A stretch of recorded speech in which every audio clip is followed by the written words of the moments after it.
ब्राह्मीं च वैष्णवीं भद्रां षड्भुजां च चतुर्मुखां त्रिनेत्रां च त्रिशूलां च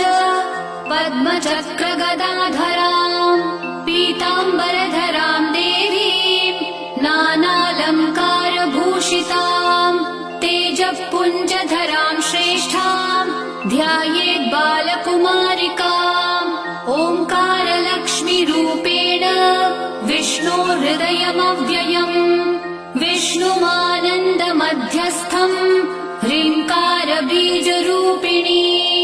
ॐ क्लीं अमृतानन्दभद्रे सद्य आनन्ददायिनी ॐ श्रीं दैत्यभक्षरदां शक्तिमालिनि शत्रुमर्दिनी तेजःप्रकाशिनी देवी वरदा शुभकारिणी।